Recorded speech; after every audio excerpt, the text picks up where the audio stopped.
Good morning, everyone. Just wanted to come on this morning and share with you another talk from my book. Grabbing it this morning and reading Talk 37, and it just really hit me a little hard this morning because there's several things that came to mind when I read it again. This particular talk was based on a dream that I had years ago, as my pastor would say, probably a couple of decades ago. This is when my children were younger, and I had a dream where my children were outside playing in the front yard, and all of a sudden I heard yelling and screaming and this big commotion, and so I go outside to check on my children. And I look down the street and I see this tiger walking down the street, coming towards my house. And everyone's yelling and screaming. And so as I rush to get my kids in the house, the tiger is coming directly towards my house. And so as I get the kids in the house, I shut the door. The tiger's on the front porch and the door turns to glass. And I see the tiger stand up like a man. And at that point, I woke up. And I had no clue what this dream meant. I had no idea. So I prayed about it, and I had a talk with God about it. And he revealed to me that the purpose of the dream was to let me know the tiger represented the enemy, represented the devil. And because of the changes that I had actually made in my life, he was no longer able to get to me the way he did before. So he was now using my children to try to get me out of the covering and protection of God, to try to flush me out, so that he could get me out of position, which in turn would keep them out of position as well.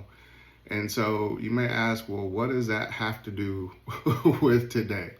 What does that have to do with anything today? And the thing is that the enemy is consistent. So his tactics don't change. The bait changes. And so, I'm coming today to ask you to take a look at your life and see what things may be trying to pull you out of position. Is it a potential promotion at your job or potential promotion at your job? You're taking on new responsibility. You're working more hours. And now you've decided, you know what, the one thing that I can't do anymore is I need to take a break. So I'm not going to go to church, or I'm not going to serve at church, or I'm not going to do the things that I used to in the kingdom. Is it getting a no when you really wanted a yes?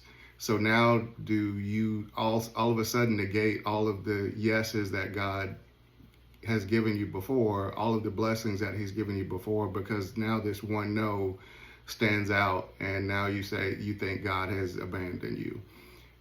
Is it a relationship breakup? The enemy will use family, friends, co-workers, strangers. Somebody's social media post may set you off, and you comment or you post or you say something that's out of your character, and now you're pulled out of position. Now you're pulled out from the covering that you were under because of your words. So just be cautious of that. One of the things that the Bible tells us in Matthew 4, verses 1 through 11, he gives us the three-pronged attack of the enemy. And the first prong is to get us to require some type of physical gratification. And then secondly, it's for us to desire to serve the God of wealth, the God of stuff, for us to be able to acquire more things, because that's the promise that it'll make us happy.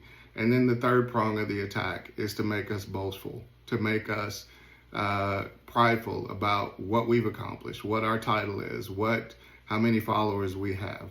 And so those are the attacks of the enemy, and those are things that you may do things on social media to get followers that you would never do in real life. And so just kind of be cautious of that, because again, these are subtle things that the enemy uses to pull us out of position and get us out from under the covering of God. So I hope this blessed you. Again, Talk 37, Divine Dialogues. I hope you all have a blessed day. Thank you.